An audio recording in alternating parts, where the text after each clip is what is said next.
저희들이 이제 1장 26절, 27절이 그 야고보서의 이제 주제가 되는 말씀입니다.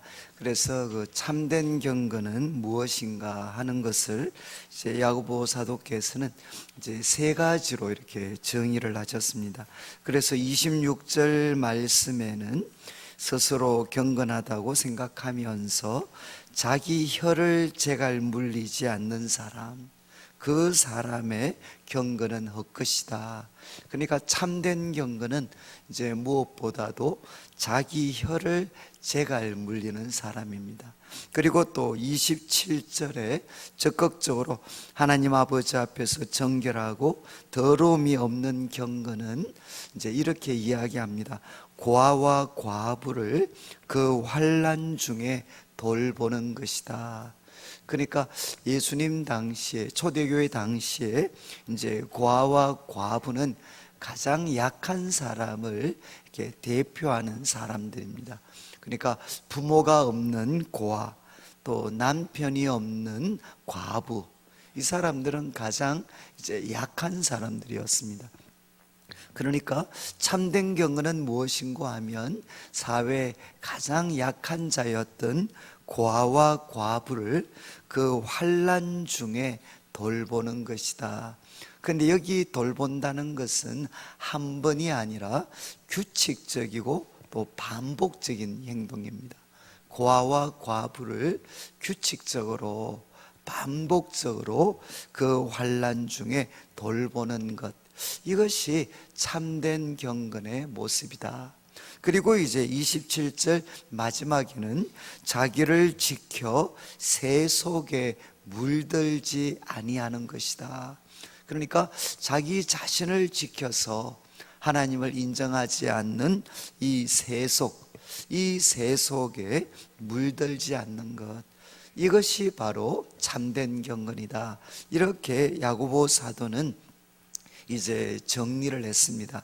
그러면서 이 세 가지를 하나씩 그러니까 이제 자기 혀를 제갈 물리는 것은 3장에서 이제 상세하게 설명을 합니다. 그리고 또 고아와 과부를 그 환난 중에 돌보는 것은 2장에서 설명을 합니다. 그리고 자신을 지켜 새 속에 물들지 않는 것은 4장에서 이 주제를 가지고 이제 야고보 사도께서 설명을 합니다.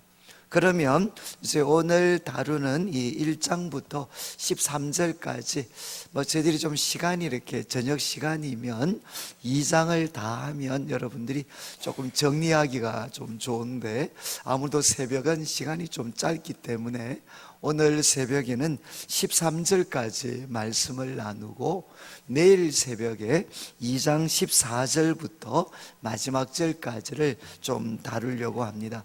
그러면 1절 말씀에 이제 야고보께서 이렇게 말씀을 하시는데, 내 형제들아 영광의 주 우리 주 예수 그리스도에 대한 믿음을 너희가 가졌다. 그러니까 우리는 누군가 하면 영광의 주, 우리 주 예수 그리스도에 대한 그 믿음을 우리는 가진 사람입니다. 그러니까 우리는 이제 예수님을 믿는 사람들입니다. 그런데 예수님을 믿는 사람, 예수님을 믿는 그 믿음과 절대로 우리가 같이 붙잡을 수 없는 것이 있다. 그게 뭔가 하면 사람을 차별하는 것이라는 겁니다. 그러니까 이제 예수님을 믿는다, 이 말은 다른 말로 하면 저 사람은 사람을 차별하는 사람이 아니다. 또 말을 바꾸어서 저 사람이 사람을 차별한다. 그러면 무엇인가 하면 저 사람은 예수님을 믿는 사람이 아니라는 것입니다. 그러니까 예수님을 믿는 믿음하고 사람을 외모로 차별하는 것은 절대로 같이 있을 수가 없다는 거죠. 예수님을 믿게 되면 우리는 사람을 외모로 차별하지 않습니다. 그리고 사람을 외모로 차별한다면 아무리 우리가 입으로 예수님을 믿는다고 말을 하지만 그 사람은 예수님을 믿는 사람이 아니라는 겁니다. 그러면서 이제 2절과 3절에 예를 듭니다. 2절 말씀에 만일 너희 회당에, 이제 쉽게 우리 예배당입니다. 예배당에 금가락지를 끼고 아름다운 옷을 입은 사람이 들어옵니다. 그러니까 금가락지에 아름다운 옷이라는 것은 이제 그 사람이 갖고 있는 부를 나타낼 수도 있고, 또 이제 명예를 나타낼 수도 있고, 또 신분을 나타낼 수도 있습니다. 그러니까 한 사람이 들어오는데 금가락지 아름다운 옷으로 치장을 하고 들어오면 누가 봐도 알죠. 아, 저 사람은 부자다. 그리고 또 저 사람은 높은 신분을 가진 사람이다. 그리고 또 저 사람은 사회적으로 유명한 사람이다 라는 그런 표시가 되겠죠. 그래서 그런 사람이 들어오고, 또 한쪽에서는 남루한 옷을 입은 가난한 사람이 들어오게 됩니다. 그러니까 형편없는 옷을 입고 이제 가난한 사람이 들어오는데, 3절 말씀에 이제 너희가라는 말은 이제 교회에 속해 있는, 어쩌면 우리로 하면 안내를 보시는 분이죠. 안내를 보시는 분이 아름다운 옷을 입은 자에 대해서는 어떻게 하느냐? 첫 번째는 눈여겨본다는 겁니다. 그러니까 이제 어떤 영어 번역을 보면 아주 특별한 관심, special attention, 아주 특별한 관심을 그 사람에게 나타냅니다. 그리고 이제 말을 하죠. 여기 좋은 자리에 앉으소서. 그러니까 이제 이게 상석이라고 할 수 있는, 아마 고대 그 유대교의 회당에도 아마 상석이 있었던 것 같습니다. 아주 특별하고, 또 우리로 말하면 과거 우리 교회에도 우리 장로님석은 따로 있었습니다. 따로. 그런 것처럼 이제 아마 그 특별한 분들이 앉는 자리가 있었던 것 같습니다. 그래서 이제 이야기하죠. 여기 좋은 자리에 앉으소서, 이렇게 말을 했다는 겁니다. 그렇지만 가난한 사람들에게는 뭐라고 이야기했는가 하면, 너는 거기 서 있든지, 내 발등상이라는 것은 내 발 아래입니다. 내 발 아래. 내 발 아래에 앉으라, 이렇게 만약에 한다면, 여러분 이것은 지금 2절과 3절 말씀에 나와 있는 2절과 3절에 기록하고 있는 상황은 아마 이제 그냥 없는 것을 소설처럼 만들어냈다라고 보기에는 아마 초대교회에 실제로 있었던 현상인 것 같습니다. 그래서 실제로 어느 이제 교회에서 참 아름다운 옷을 입은 사람이 가니까 눈여겨보고, 그리고 좋은 자리로 안내를 해주고, 그리고 이제 가난한 옷을 입은 사람, 남루한 옷을 입은 가난한 사람이 가니까 이제 거들떠보지도 않고 내 발등상 아래 앉든가 아무데나 앉으십시오. 그러니까 무관심이죠. 무관심. 이제 이렇게 반응을 했습니다. 그러면서 4절에 이 상황을 이제 야고보 사도께서 평가를 합니다. 평가. 그러면 이 행동이 무엇이냐? 4절 말씀에 너희끼리 서로 차별하며 악한 생각, 이 악한 생각은 악한 동기입니다. 동기. 악한 동기를 가지고 판단하는 자가 되는 것 아니냐. 여러분 여기 악한 동기를 가지고 판단한다. 무엇을 판단한다는 거죠? 예를 들면 이런 겁니다. 야, 저 사람은 앞으로 우리 교회 큰 일꾼이 될 것 같아요. 큰 일꾼. 그래서 저희 교회도 가끔 연세가 좀 높으신 어르신들이 이제 교회 처음 등록하시면 그런 말씀 한 번씩 합니다. 아이고 목사님, 제가 나이 다 늙어가지고 와서 목사님께 또 교회에 무슨 보탬이 되겠습니까? 한 번씩 이렇게 그런 표현을 하셔요. 그런데 이제 지금 사람들이 판단을 한다는 거죠. 야, 저 사람은 우리 교회에서 우리 교회에 큰 도움을 줄 사람, 또 우리 교회를 크게 성장시키는데 중요한 역할을 할 사람, 그리고 또 반대로 저 사람은 아이고 우리 교회에 짐이 될 사람, 아이고 우리 교회 안 오는 게 좋을 것 같은데, 그러면서 사람들이 교회에 중요하고 귀한 사람, 그리고 그렇지 못한 사람을 누가 판단하고 결정을 내리느냐? 너희가 판단하는 거라는 거죠. 너희가 악한 동기를 가지고 너희가 서로 판단하고 그리고 차별하는 것입니다. 이제 차별이라는 것은 한쪽은 특별한 관심을 나타내고 한쪽은 무관심과 무시로 나타내는 것, 이게 바로 이제 차별입니다. 차별. 그러면서 이제 5절에 한번 보십시오. 5절에 내 사랑하는 형제들아 들을지어다. 왜 사람을 외모로 차별하는 것이 잘못된 것인가? 5절 말씀에 내 사랑하는 형제들아 들을지어다. 하나님이 세상에서 가난한 자를 뭐라고 하셨습니까? 택하셨다. 하나님은 가난한 자를 택하셨다는 겁니다. 이거는 또 오해하시면 안 됩니다. 하나님은 세상에서 가난한 자만 택하신 것이 아니라는 겁니다. 가난한 자를 택하셨다. 하나님은 부자도 택하셨지만 누구도 택하셨습니까? 가난한 자도 차별 없이 택하셨다는 거죠. 하나님께서 사람을 자기 사람으로 택하실 때 그가 가지고 있는 부를 따라서 가난한 자는 배제시키는 이런 행동을 하나님은 하신 적이 없다는 겁니다. 그러니까 우리 성도님들, 우리들의 행동이 바른 행동인가 그렇지 못한가 하는 것을 판단할 수 있는 제일 좋은 기준은 무엇이냐?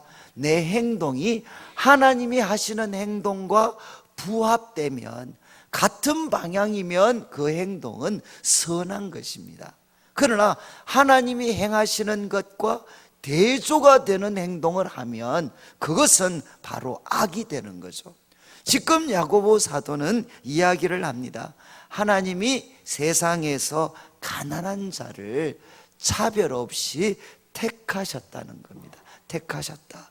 그리고 이어지는 말씀에 두 번째는 믿음에 부요하게 하셨다. 이 말은 하나님이 택하셨습니다. 택하셔서 보니까 아이고 가난합니다. 그리고 이제 뭔가 좀 문제가 있는 것 같아. 그래서 택하시기만 하고 믿음에 부요하게 하는 데에서는 배제시켜 버리는 겁니다. 이런 행동을 하나님은 하시지 않으셨다는 거죠. 하나님은 가난한 자를 택하셨고, 그리고 그 택한 가난한 사람에게 차별 없이 믿음에 부요하게 해 주셨다는 겁니다. 그리고 나아가서 또 자기를 상속하는 자들에게 약속하신 나라가 있습니다. 우리가 새하늘과 새 땅으로 대표될 수 있는, 천국으로 대표될 수 있는 자기를 사랑하는 자들에게 약속하신 나라를 똑같이 차별 없이 상속으로 받게 하지 아니하셨느냐. 이것은 수사 의문문이죠. 이제 강조하기 위해서 부정적으로 질문하는 겁니다. 하나님은 가난한 자를 택하셨습니다. 그리고 하나님은 가난한 자에게 믿음에 부요하게 하셨고, 약속하신 나라를 차별 없이 유업으로 허락해 주셨다는 겁니다. 그런데 6절 말씀에 너희는 도리어, 하나님은 이렇게 행동하셨는데 너희는 도리어 가난한 자를 업신 여겼다는 겁니다. 그러니까 사람을 외모로 차별하는 것은 하나님이 행하시는 것과 대조가 되는 행동이라는 거죠. 저는 이제 어릴 때 제가 자랐던 그 교회는 좀 가난한 동네였습니다. 가난한 동네였는데, 지금도 제가 어렸을 때 기억이 나는 것 중에 하나가, 우리 목사님께서 한번 무슨 연유인지는 모르겠는데 이렇게 이야기하셨어요. 성도님들, 참 제 마음에 소원이 있는데 그게 뭔가 하면 우리 교회에도 사자 달린 성도님이 한 분 계시는 겁니다. 여러분, 사자가 뭐가 사자입니까? 예를 들면 의사, 아니면 판사, 아니면 이제 교사. 그래서 우리 목사님이 말씀하셨어요. 아이고, 우리 교회도 사자 달린 분이 한두 분 계시면 참 좋겠습니다. 어린 마음에도 아직도 참 긴 세월이 지났지만 기억이 납니다. 여러분, 과거에 우리 한국 교회는 참 가난한 자들이 모였습니다. 그렇지 않은 교회도 있겠지만 대부분의 교회는 참 가난한 자들이 모였어요. 그리고 그 가난한 자들이 참 이렇게 기도하며 밤을 지새웠습니다. 여러분, 한국 교회가 참 세상 사람들에게 참 존경을 받았을 때는, 그때는 한국 교회가 가난한 자들의 친구가 되었을 때입니다. 그래서 가난한 자들이 같이 모여서 기도하고, 그래서 저희 할머님 같은 분도 이렇게 저희 가정도 전쟁, 우리 6.25 사변 일어나기 전에 우리 할아버님이 일본에 이렇게 돈을 벌러 가셨어요. 돈을 벌러 가신 사이에 6.25 전쟁이 터져가지고 그러면 생사가 살았는지 죽었는지 연락이 서로가 끊어져 버렸습니다. 그래서 우리 할아버님께서는 가족들 생사가 확인이 안 되니까, 전쟁이 3년이 지속이 됐으니까, 그래서 끝나고 나서 그냥 거기에서 결국은 가족들 상황을 모르시니까 일본에서 다시 결혼을 하셨어요. 그리고 우리 할머님은 우리 삼남매 아버님 고모 삼촌이 계시는데 삼촌 세 자녀를 키우셨죠. 그 나중에 보니까 서로 연락이 닿았는데 전쟁은 끝났는데 이미 우리 할아버지는 이렇게 일본에서 또 다시 재혼을 하셨고, 그러니까 우리 할머님 같은 분은 남편이 살아있는 그런 과부가 되셨어요. 그래서 시골에서 매일, 제가 어릴 때 귀에 못이 박히도록 들었던 게 저희 고향에서 대구까지가 80리길인데 제 할머님 키도 아주 작으신 분인데 그 80리길 매일 달걀 계란 있지 않습니까? 계란 메고 80리길 걸어서 대구에 와서 계란 팔아서 가시고 귀에 못이 박히도록 들었던. 그래서 우리 할머님은 낙이 없으셨죠, 낙이. 그래서 우리 할머님은 그 지역에서 알아주는 골초셨어요, 골초. 담배 말고는 낙이 없는. 그런데 어떻게 우리 작은 아버님이 대구 나오셨다가 작은 아버님이 교회를 다니시게 되고, 그래서 우리 할머니를 교회 모시고 갔습니다. 교회 모시고 갔는데 바로 그날로 우리 할머님이 담배를 끊으셨어요. 담배를 끊고, 그 말은 결국 뭐겠습니까? 정말 세상에 재밌는 것이 하나도 없었는데 예수님을 믿고 나니까 담배보다도 더 재밌는 게 생기셨죠. 그래서 저는 어렸을 때 우리 할머님 따라서 제가 부흥회를 많이 다녔어요. 저는 영문도 모르고 할머니하고 저하고, 아버님 어머님은 일하러 나가셨으니까 할머님하고 저하고 매일 저는 어렸을 때 부흥회 간격밖에 없어요. 그래서 저는 자도 계속 설교하고 있고 이런 거 있죠. 그래서 참 저는 우리 할머님하고 어렸을 때부터 부흥회를 많이 다녔습니다. 그래서 우리 할머님 친구분들, 우리 교양 우리 제 모교회 가면 다 제 동네가 제가 비산동이거든요. 대구의 비산동. 왜 비산동인가?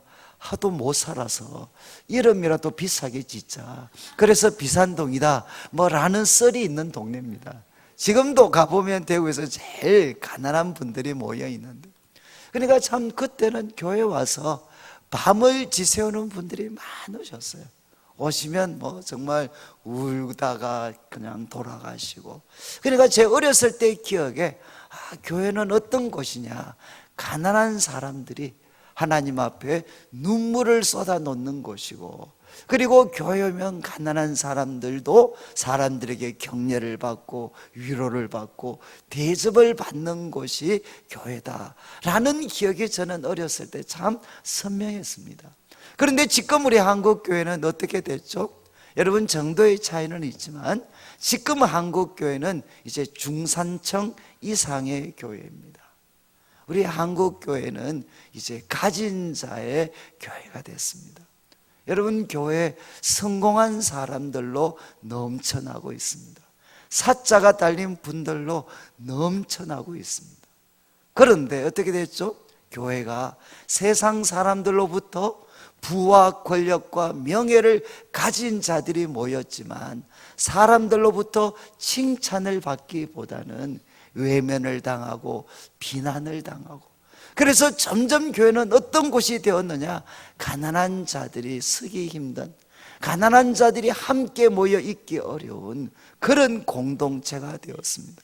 저도 교회를 섬기면서 항상 이렇게 어려운 게 뭐냐, 여러분, 저한테 하소연하는 분들이 뭐 적잖은 분이 이거죠. 목사님, 저는 교회에서 차별당했습니다. 제가 전도회 모임 가서 차별을 당했습니다. 그리고 아니면 남전도에 가서 차별을 당했습니다 라고 이야기합니다. 그런데 막상 또 사람들을 모아보면, 여러분, 교회 차별을 당한 사람은 많은데 자기가 차별했다고 양심 선언하는 사람 아무도 없어요. 그러니까 교회는 차별했다고 이야기하는 사람은 아무도 없는데 차별당했다고 하소연하시는 분들은 참 많습니다. 저는 이제 여러분, 우리가 다, 저희들도, 여기 계신 분들도 그러실 것 같아요. 저희들도 과거에 가난했던 적이 있습니다. 그런데 그때 우리에게 큰 힘이 뭔고 하면 하나님이 가난한 나 같은 사람을 외면하지 않고 택하셨고, 그리고 남들이 볼 때는 기중하게 보이지도 않는데 하나님은 우리를 특별히 사랑하시는 것 같았고, 그리고 우리들한테도 차별 없이 믿음에 부여하게 하셨고, 그리고 우리 같은 사람도 차별 없이 하나님 안에서 미래를 꿈꿀 수 있는 은혜들을, 그리고 미래를 나의 것으로 만들어갈 수 있는 은혜들을 하나님은 차별 없이 공급해 주셨습니다. 하나님은 가난한 자들을 차별하지 않으셨는데 왜 도리어 너희들은 가난한 자를 업신여기느냐? 그래서 사람을 외모로 차별하는 것은 하나님이 하시는 일과 배치가 된다는 겁니다. 그리고 이제 이어지는 6절 후반부를 보시면, 부자는 너희를 억압하며 법정으로 끌고 가지 아니하느냐?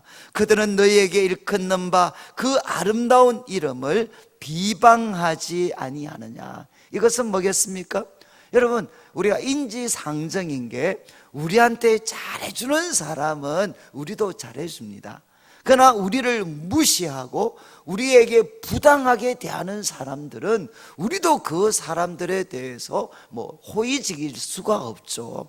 그런데 야고보가 이야기합니다. 부자들은 많은 경우 어떻게 하느냐? 부자들은 너희를 억압하고 법정으로 끌고 가지 않느냐? 이거는 오늘날에도 생생하죠.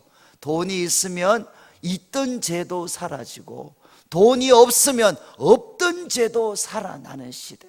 그러니까 과거에도 부자들은 가난한 자를 부당하게 법정으로 끌고 가서 억압하고 그들이 가지고 있는 작은 것까지도 뺏어버리는 그런 행동들을 했다는 것입니다. 그리고 또 성도, 우리 성도들이 가지고 있는 이 아름다운 이름, 이 아름다운 이름을 비방하고 그리고 욕되게 했던 사람들이 누구냐? 많은 경우에 부자들이 그렇게 했다는 거죠. 그러면 정말 부자들은 너희들을 억압하고 성도라는 이름을 그렇게 비방하는데 왜 너희들은 그들 앞에 굽신거리느냐? 다른 말로 하면 너희는 자존심도 없느냐는 거죠. 자존심도.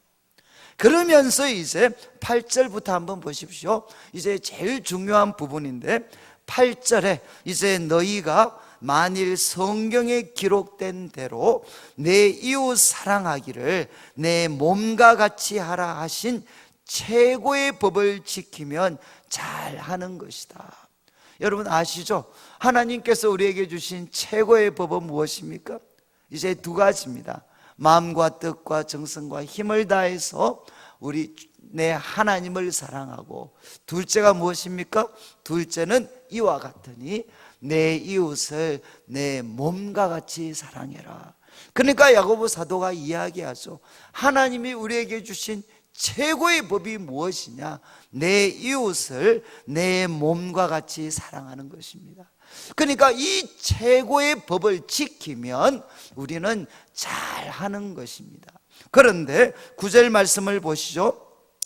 만일 너희가 사람을 차별하여 대하면, 너희가 사람을 차별하여 대하면 죄를 짓는 것이다.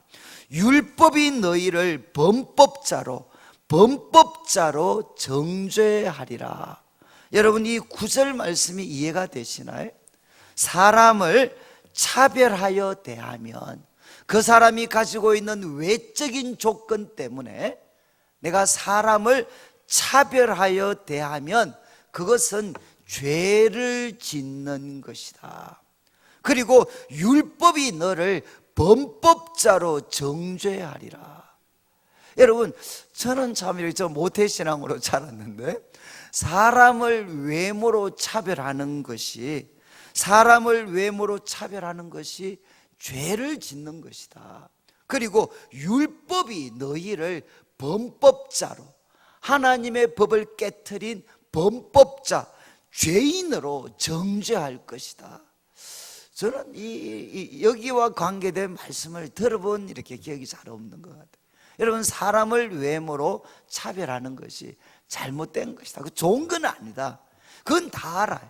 사람을 외모로 차별하면 좋은 게 아니죠. 그러나 그게 좋은 것은 아니지만 범법행위다.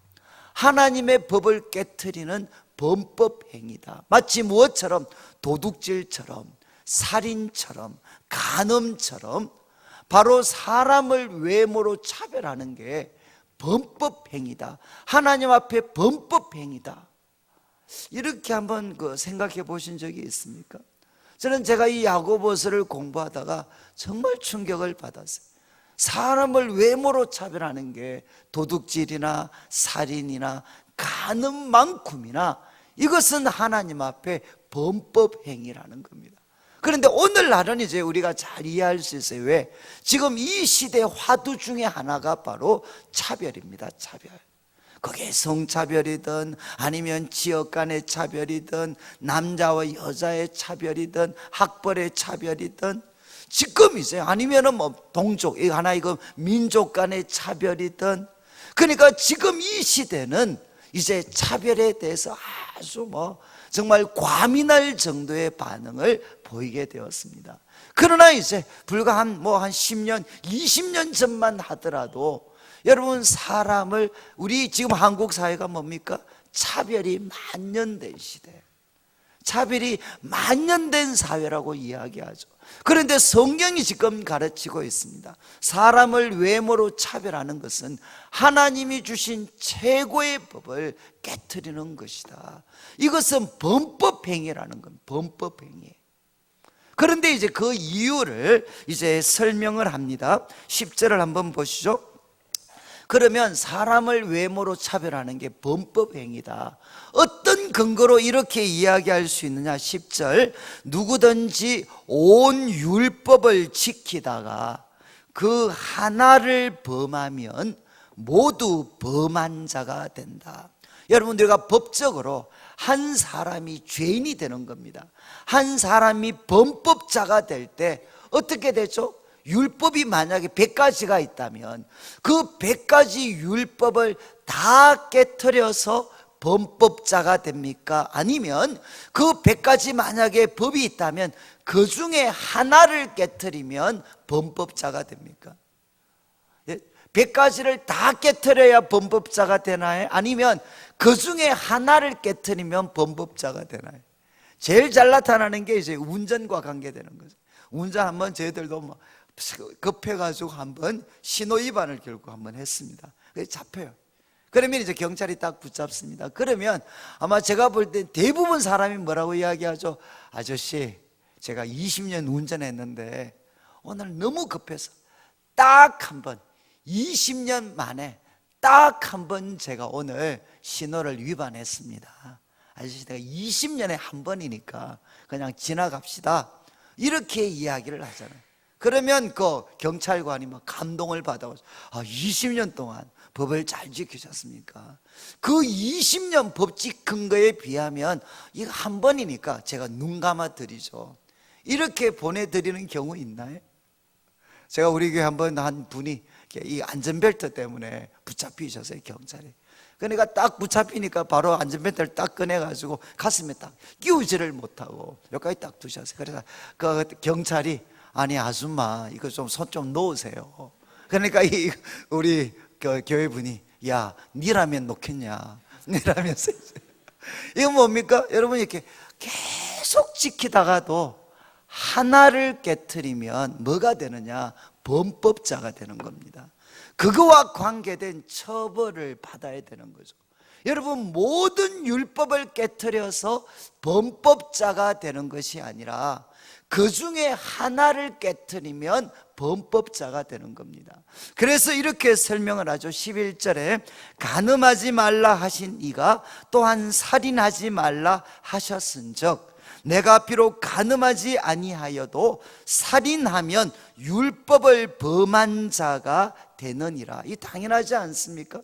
여러분, 어떤 사람이 간음하지 않았습니다. 간음을 하지 않았는데도 불구하고 이 사람이 살인을 했어요. 그러면 어떻게 되죠? 이 사람이 간음하지 않았지만 살인이라는 죄를 깨트렸기 때문에 그는 어떻게 되느냐? 율법을 범한 자가 되는 것입니다. 그래서 율법을 지킨다는 것은 무엇이냐? 바로 율법을 전체적으로 지키는 거죠. 율법 중에 모든 것을 깨트려야 범법자가 되는 것이 아니라 율법의 전체성을 깨트리면, 이 전체 중에 하나를 깨트리면 그는 범법자가 되는 것입니다. 그러면 여러분, 이것이 사람을 외모로 차별하는 것, 그리고 하나님이 주신 내 이웃을 내 몸과 같이 사랑해라, 이것을 깨트리는 거다라는 것과 어떻게 관련이 있겠습니까? 야고보 사도는 이야기하는 거죠. 여러분, 하나님이 주신 최고의 법은 내 이웃 중에 부자만 사랑해라, 이렇게 말씀하지 않았다는 겁니다. 이해하시겠습니까? 그리고 또 내 이웃 중에 너와 코드가 맞는 사람들만 사랑해라, 이렇게 하지도 않았다는 겁니다. 그리고 내 이웃 중에, 만약 우리 교회라면 내 이웃 중에, 소위 성도들 중에 이 어떤 오류동 남부교회 10년 이상 오신 분들만, 짬밥이 10년 이상 되신 분들만 사랑해라, 이렇게 되어 있지도 않다는 겁니다. 누굴 사랑하라는 거죠? 내 이웃을 사랑하라는 거죠. 그 이웃 안에는 누구도 포함되느냐? 부자도 포함되고 가난한 자도 포함이 되고 고향의 다른 분도 포함이 되고 일찍부터 오신 우리 교회에 참여하신 분이나 아니면 최근에 오신 분들이나 이 이웃 속에는 아무런 제한이 없습니다. 그리고 거기에는 나와 말이 통하는 분도 있고 같이 있기 너무 껄끄러운 분도 있습니다. 그런데 성경은 내 이웃 중에 부자와 내 이웃 중에 너와 코드가 맞는 사람만 사랑하라고 된 것이 아니라 내 이웃을 사랑하라는 거죠. 그러니까 내 이웃을, 사람을 외모로 차별하는 것은 무엇이냐? 바로 이 율법의 전체성, 하나님이 우리에게 명령하신 대상은 이웃인데 그 이웃 중에 특별한 사람들만 사랑하는 것이고 나머지는 배제시키는 행동이니까 무엇입니까? 율법의 전체성을 깨트리는 명백한 범법 행위라는 것입니다. 여러분 아시겠지만 교회를 사실은 가장 어렵게 만드는 보이지 않는 그런 악이 무엇이냐? 바로 차별입니다. 차별. 이런 교회 공동체 속에서 우리 성도들로 하여금 참 힘겹게 하고, 그리고 새롭게 예수님을 믿으려고 하는 사람들에게 가장 큰 장애물이 되는 것이 무엇이냐? 그리고 교회가 주님을 머리로 하는 천국의 하나의 그런 모형과 같은 교회로 가는데 가장 큰 장애물이 되는 것이 무엇이냐? 바로 차별의 문제입니다. 사람을 외모로 차별하는 것. 그래서 야고보 사도는 이제 결론을 내립니다. 12절 13절, 너희는 자유의 율법. 여러분, 지금 사도 바울이 율법을 통해서는 의롭다 하심을 받을 사람이 없다 그랬습니다. 율법은 우리를 죄 아래 두는 것이다. 그런데 지금 야고보 사도께서는 우리 그리스도인에게는 이 율법이 성령의 도우심을 통해 어떻게 될 수 있느냐? 자유의 율법이 된다는 거죠. 성령의 도움을 통해서 하나님이 우리에게 주신 이 자유의 율법대로 심판받을 자처럼 말도 하고 행동도 하는데 13절의 결론을 내립니다. 긍휼을 행하지 아니하는 자에게는 긍휼 없는 심판이 있으리라. 긍휼은 심판을 이기고 자랑하느니라. 여러분, 결국 이 말씀이 우리들에게 도전하는 것은 무엇이죠? 교회 속에서 나와 조건이 다른 사람이 있습니다. 그러면 그 사람에게는 우리가 차별을 나타내는 것이 아니라 무엇을 나타내어야 되느냐? 긍휼을 베푸는 자가 되어야 된다는 거죠. 저는 난지도라는 곳에서 한 3년 반 정도 이렇게 사역을 했습니다. 사역을 하면서 저는 그곳에서 이제 이 차별이라는 것이 얼마나 사람을 이렇게 참 비참하게 만드는가 하는 것들도 많이 목격을 했고요. 저는 지금도 잊을 수 없는 게, 저희가 중고등부 애들께 예배를 드리는데 한번 서울에 있는 큰 교회입니다. 큰 교회 중고등부 학생들이, 좀 죄송한 말씀인데 꼭 체험학습처럼 이제 와서 같이 예배를 드렸어요. 그래서 서울에서 아주 삐까삐까한 교회 중고등부 학생들이 이제 난지도에 있는 저희 교회에 와서 우리 교사분들과 같이 이렇게 예배를 드렸어요. 예배. 그러면서 이제 한 분이 대표로 기도를 했습니다. 하나님, 이렇게 어려운 조건 가운데, 열악한 가운데 있지만 참 천사 같은 아이들의 모습을 보니까 하나님 감사합니다. 막 그러면서 그렇게 이야기를 했어요. 그리고 예배를 드리고 다 아이들 돌아갔습니다. 그러면 여러분, 난지도의 아이들이 이렇게 뭔가 막 위로와 격려를 받았겠습니까? 뭐라고 했을까요? 목사님, 다음부터 저런 사람들 절대로 못 오도록 좀 해주세요. 그러면서 이야기하죠. 아니, 저 아이들이, 저 선생님들이 우리에 대해서 뭘 안다고, 뭐가 천사입니까, 목사님? 우리가 뭐가 천사입니까? 저는 제가 난지도에서 뼈저리게 느낀 게 있어요. 여러분, 우리 한국 교회는, 특별히 우리 보수 쪽 교회는 있잖아요, 일종의 구제 컴플렉스에 빠져 있습니다. 가난한 자를 돌보지 못하고 있다라는 이 컴플렉스에 빠져가지고 역설적으로 가난하다, 난지도와 같은 그 당시 가난한 곳, 이런 곳이면 그냥 돈을 쏟아부었어요. 여러분들이, 제가 난지도에 있을 때 모든 구호 물품이 난지도로 다 들어왔어요. 교회에서 갖다 주는. 그런데 여러분, 정작 그렇게 많은 돈과 구호 물품 갖다 줘도 사람들의 입에서 감사합니다라는 말이 나오지 않습니다. 여러분, 난지도에 칼부림이 일어나요. 평소에는 그도 조용한데 난지도에 칼부림이 일어납니다. 언제 칼부림이 일어나느냐? 구호 물품이 쏟아져 들어올 때, 그때 먼저 좋은 거 챙기려고 하다가 그때 칼부림이 일어나요. 여러분, 지금 난지도에서 제가 가장 확인한 게 뭔가 하면, 사람들은, 가난한 사람들이 원하는 것은 무엇이냐? 바로 그들의 이웃이 되어주는 겁니다. 그들의 이웃이 되어주는 거. 그래서 저희 교회에도 이렇게 장애를 가지거나 많은 어려운 분들이 있는데, 저는 다른 거 요구하지 않아요. 야, 우리는 그분들한테 이웃이 되어줘라. 이웃이.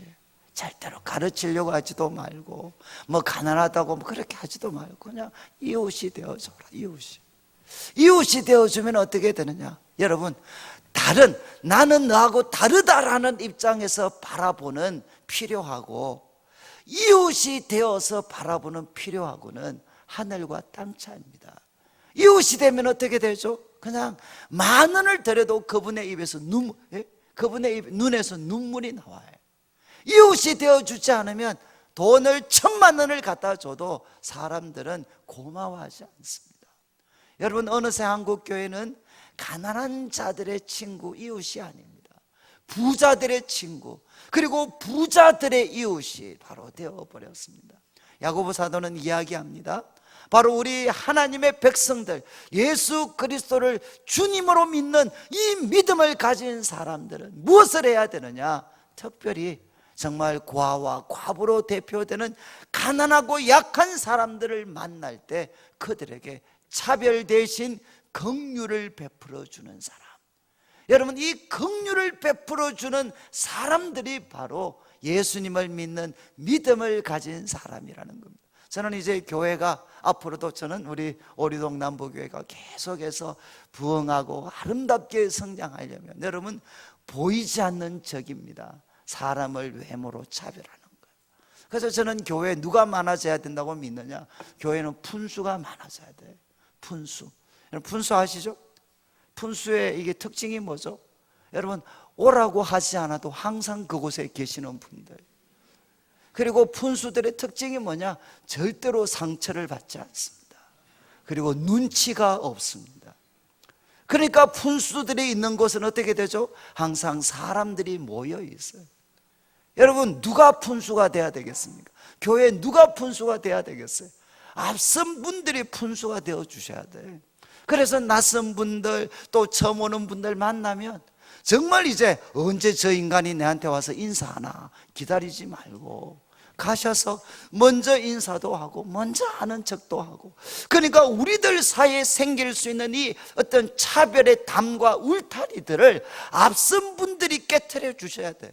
그런데 교회는 뭔가 하면 오랫동안 섬기고 헌신하면 그게 뭐냐? 훈장이 돼요. 훈장이.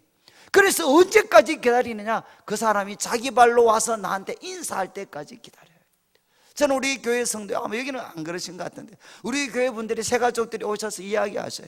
목사님, 제가 제일 힘들 때가 언제냐? 예배 마치고 나서 주차장으로 가는데 그 주차장, 예배 은혜를 받고 그 어떤 성전문을 나가서 주차장으로 가는데 한 사람도 자기한테 인사를 안 한다는 거예요. 그 짧은 몇 분의 시간이 너무너무 힘이 든다는 거예요.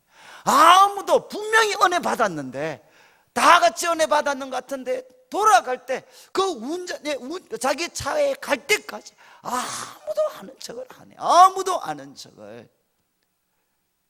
그리고 이제 뭐 사돈의 팔촌 만나면 갑자기 부둥켜 안고 말이죠. 저는 이제 성경이 우리에게 이야기를 합니다. 저는 우리 성도님들이 예수님을 믿는 믿음을 가졌기 때문에 우리가 외모로 사람을 차별하지 않고, 외모로 사람을 차별하는 것은 바로 하나님이 주신 최고의 법을 깨트리는 것이다 라는 것을 기억하고, 이제 교회 가운데 그리고 이 세상 가운데 차별 대신 긍휼을 베푸는 하나님의 사람들로 살아가시기를 주님의 이름으로 축원합니다. 우리 같이 한번 말씀 기억하면서, 우리도 가난한 적이 있었는데 가난한 우리를 택하시고 믿음에 부요하게 하시고, 그리고 약속하신 그 놀라운 미래를 우리에게 허락해 주신 하나님께 감사를 드리고, 그리고 하나님, 제가 차별의 죄를 범하지 않도록 저를 지켜주십시오. 내 주위에 나와 코드가 맞는 사람들만 사랑하는 게 아니라 내 이웃을 사랑하게 하시고 사람들에게 긍휼을 베풀 수 있는 은혜를 허락하여 주시옵소서. 기도하시고 자유롭게 돌아가시면 좋겠습니다. 우리 같이 기도드리겠습니다.